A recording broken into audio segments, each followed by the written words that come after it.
Hello, my name is Dr. Samantha Fabry and I'm the archivist for the Catholic Diocese of Ballarat.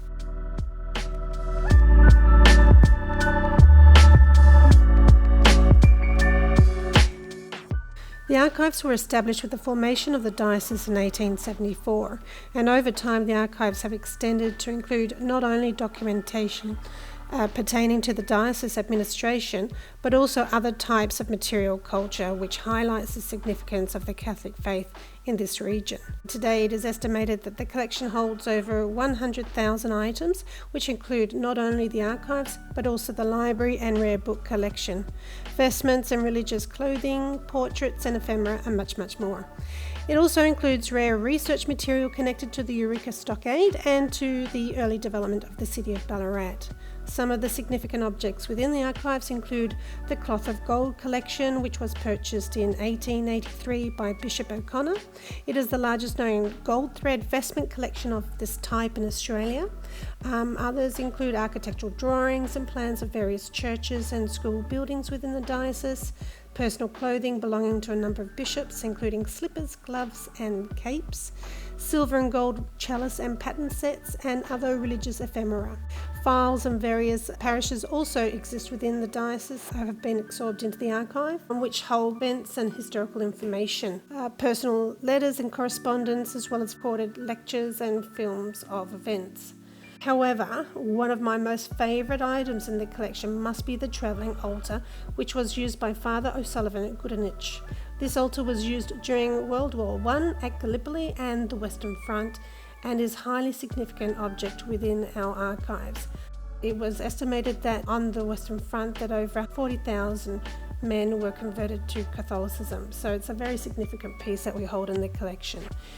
By properly administrating this collection as laid down by the Vatican Cultural Commission, as well as the Code of Canon Law, ICOM and ASA, this significant archive will continue to be available to researchers and those inquiring into the history of the Church and the Catholic faith in this region for years to come.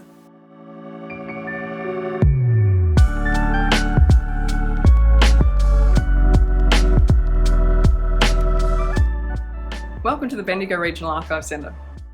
BRAC is a partnership between the Public Records Office of Victoria, the City of Greater Bendigo and the Goldfields Library Corporation. We're a Class A place of deposit for permanent public records held in Prov's collection as part of their efforts to house Victorian records as close to the point of origin as possible. Records in our collection come from 8 different municipalities from across North, West and Central Victoria, and cover series from public agencies, so courts, cemeteries, hospitals and of course councils. And it's a council series, the City of Sandhurst Inwood Correspondence Collection, that one of our favourite pieces comes from. This collection is catalogued and indexed from 1856 through to 1899 and is composed of letters sent to council in relation to its various functions. Now this letter here is in fact a petition, and it was sent to council in March 1872 by local food vendor Benjamin Clifton, and includes a prayer, a further letter and 6 pages of signatures from 152 signatories with their addresses. Now it's composed of 4 A4 blue writing sheets, an A3 white sheet folded to an A4, and also a little A5 blue writing sheet on which the prayer has been written. Now, various inks have been used and all of them have been folded together into 4. This petition was in response to a council notice to Benjamin and fellow vendor John Mell to cease blowing a whistle to announce their arrival in any given neighbourhood with their hot potatoes and saveloys. It argued to council that without this service, miners and other families on the fields would need to take time from their already long days to source provisions, food, firewood, to light fires, to maintain them, or perhaps be forced to one of the public houses where they would also be obliged to take drink. What we love about this letter and about much of this collection is that it gives us a great snapshot of day-to-day life on the goldfields, what people were doing, what was important to them, how their lives were structured. It's also indicative of this collection too, in that it gives us the voices of women, and we have a couple of signatories from different ladies, and also of various ethnicities that were here in Bendigo at the time. We also love this piece because we can take it, and others like it, and use parts of the BRAC collection elsewhere to tell a really rich story. So we've got our rate books, we've got our council minutes, we've got court records, and all of these can be used to learn about who Benjamin, John and their fellow petitioners were, what events came before and after the petition, and how council's decisions have impacted them.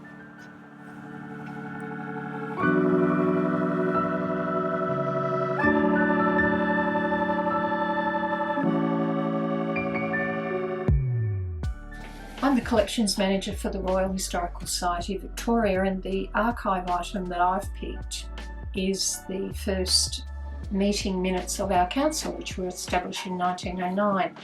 We collect Victorian history. This is a very valuable book to us because it articulates a lot of what the council members were thinking at the time.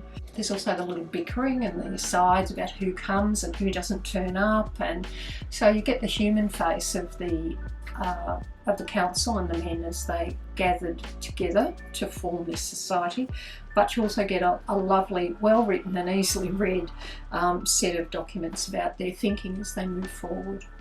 This is an important document to us, and it's really important for us to keep it and house it appropriately so it'll survive for a long time.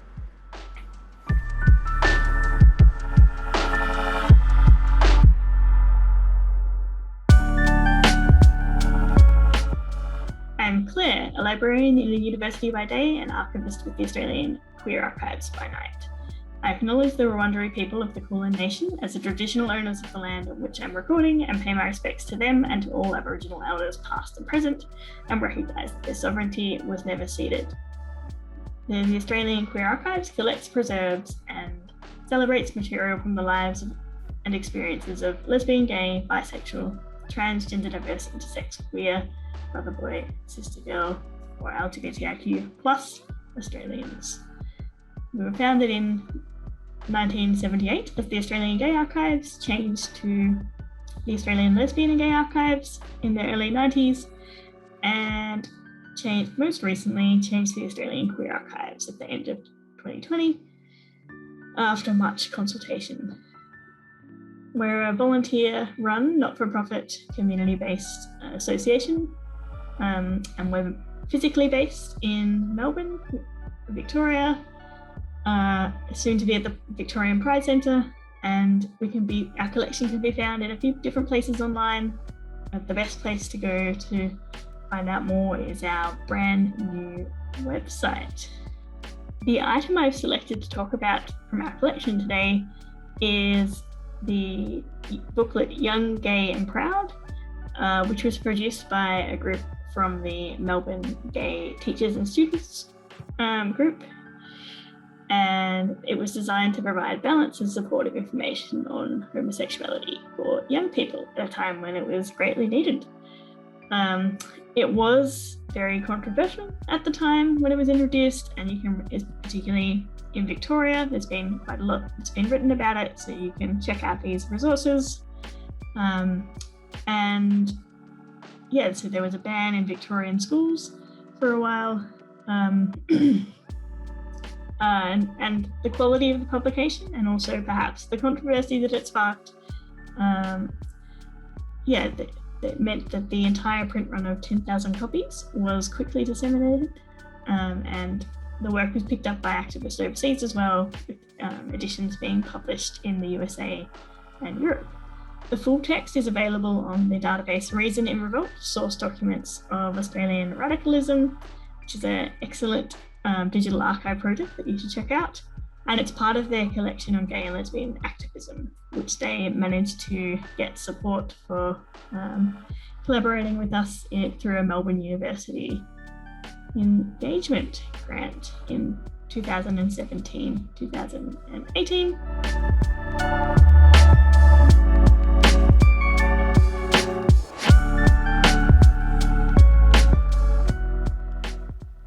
Public Record Office Victoria is the archives of the State Government of Victoria.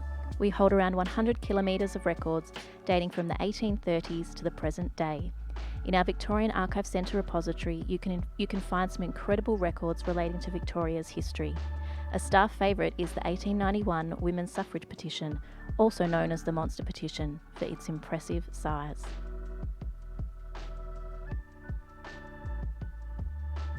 In 2019, our friends and Victorian Archive Centre colleagues at the Grimwade Centre for Cultural Materials Conservation carefully packaged the petition and safely transported it to Melbourne Museum to undergo microfading analysis by Museum Victoria's conservation team.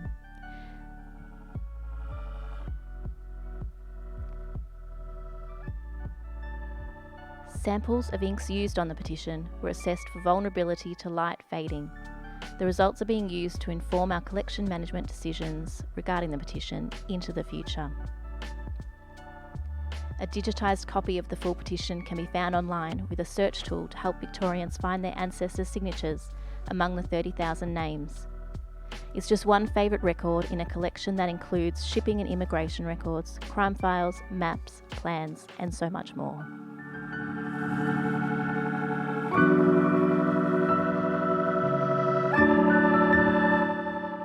Hi everyone, I'm Ricky and I'm the Collections Coordinator at the RMIT Design Archives. The RMIT Design Archives is a collecting archive within RMIT University with a focus on post-war design practice in Melbourne and its surrounding areas.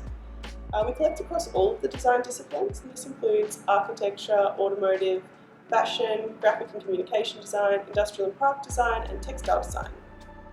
The collection is accessible to anybody, whether they're an RMIT student, another university student, a researcher, or the general public. Access is by appointment only, and appointments can be made online through our website. There are an estimated 320,000 items in the collection, so there was a lot to choose from when I was selecting the work for today.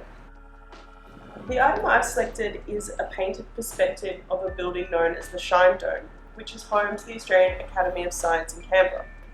The Australian Academy of Science was founded by Queen Elizabeth II in 1954, and in 1956, 6 architects were invited to submit plans for the Academy's new building. The Building Design Committee selected this design, which is a proposal from the practice Grounds Romberg and Boyd. The architect was Sir Roy Grounds. This perspective is by Paul Wallace, a well-known Melbourne renderer. In the painting, you can see the Shine Dome in the centre of the composition, which features a shallow, arcaded concrete dome that is sheeted in copper. The wings of the dome reach out into a circular moat which surrounds the building, literally anchoring it to the ground. I love how Wallace has included just enough of the surrounding elements to locate the dome in a context. There are a few people close to the dome, the road and the lawns around it, and in the foreground you can see this fountain which beautifully reflects the dome. There's a splash of the sky in the background. I particularly enjoy the way the artist has handled the environment, which subtly falls away at the edges of the image, giving all the attention to the building. I also love this work because the building itself is stunning, and it epitomises post-war architecture. It's creative, ambitious, and embodies a sense of optimism about the future. This work is part of the Frederick Romberg and Robin Boyd archive, which was generously donated through the Cultural Gifts program in memory of the architects in 2008. The whole Romberg and Boyd archive is really significant to our communities. It's so rich, and it's one of our most accessed collections. Work on the archive has led to numerous articles, books, and exhibitions. The dome itself is on the National Heritage Register and is one of 7 projects that the Royal Australian Institute of Architects have nominated for the World Register of Significant 20th Century Architecture. I think this painting is a wonderful representation of the building. It's such a treat to look at. I used to walk past this building when I was doing my undergraduate degree at ANU and always wondered what was inside. When I came to the Design Archives and found it here, I was so interested to find out more. Thanks for watching, and I hope to see you all at the Design Archive soon.